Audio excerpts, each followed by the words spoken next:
Shalom, semangat pagi. Bapak, Ibu, Saudara yang terkasih di dalam nama Tuhan Yesus Kristus. Di dalam kehidupan kita sehari-hari, berita-berita dengan maraknya media massa yang begitu sangat luas di era informasi, maka kita bisa seringkali mendengar berita kejahatan yang di luar dugaan kita. Nah, saudara, ketika kita melihat dalam proses hukum, maka ada satu kejahatan yang sering terjadi, itu akibat dendam.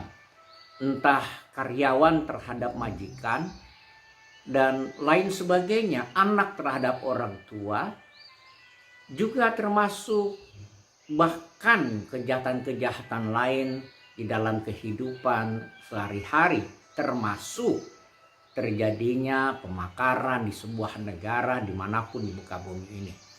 Nah, saudara, itu karena ada perasaan dendam yang dipelihara, tidak pernah dirilis atau tidak pernah dilepaskan dalam kehidupannya.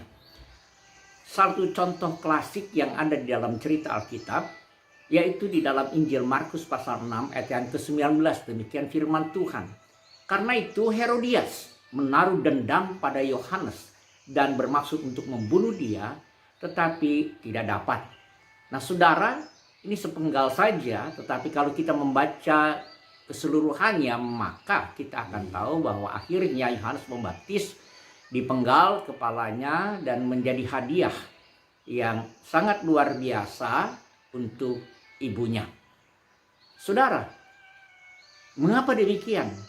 Karena perasaan dendam dari Herodias, penguasa daerah itu, menjalar ke seluruh keluarga, menjalar kepada istrinya, dan anaknya ikut pula ambil bagian dalam karya kejahatan yang sangat luar biasa. Saudara, kita lihat di dalam bagian firman Tuhan ini, dalam Injil Markus pasal yang ke-6 ini, maka kita tahu satu ketika ada pesta karena ada ulang tahun di sana, dan anaknya menari secara luar biasa dan menyenangkan hati Raja Herodias, tentunya sebagai ayahnya.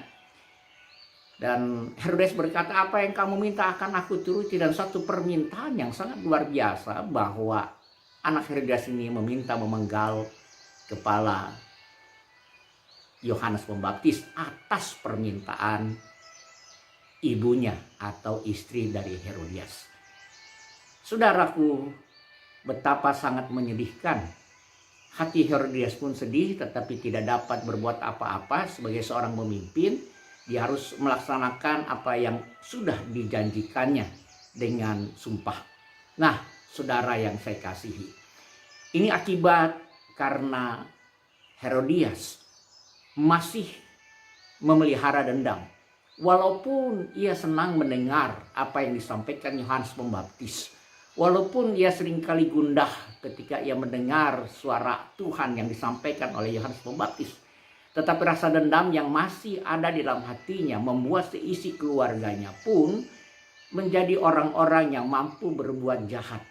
Karena itu, saudaraku yang saya kasihi, mari kita bersama-sama sesuai dengan apa firman Allah mengatakan, bahwa saudara dan saya sebagai anak-anak Allah memiliki roh Allah di dalam hidup kita. Dan ada buahnya yang sangat jelas. Kasih, sukacita, damai sejahtera, dan seterusnya. Dan bukan pendendam. Apalagi dendam kesumat di dalam hidup kita. Sangat-sangat membahayakan kita. Ada masa lalu yang membuat kita kecewa. Yang membuat kita menyimpan dendam, menyimpan kebencian. Tetapi itu sangat berbahaya di dalam kehidupan kita. Bisa merusak pikiran kita, bisa merusak mental kita, bisa merusak lingkungan kita, bisa merusak keluarga kita. Sebaliknya, mari saudaraku, kita tanggalkan semua dendam. Kita serahkan itu kepada tangan kuasa Tuhan, supaya kita memiliki damai sejahtera di dalam Kristus Yesus. Kembali roh itu berkuasa atas hidup kita, sehingga kita penuh kasih dan sukacita dan damai sejahtera yang sungguh nyata dalam hidup saudara dan saya. Saudaraku yang saya kasihi, sebelum kita terlanjur berbuat jahat, mari kita tanggalkan rasa dendam, apalagi dendam kesumat. Sehingga kita akan dipenuhi dengan kasih yang menjalar juga kepada seluruh keluarga kita, lingkungan kita, daerah kita, bahkan bagi bangsa dan dunia. Semangat pagi, Tuhan Yesus menyertai dengan kasih-Nya yang luar biasa.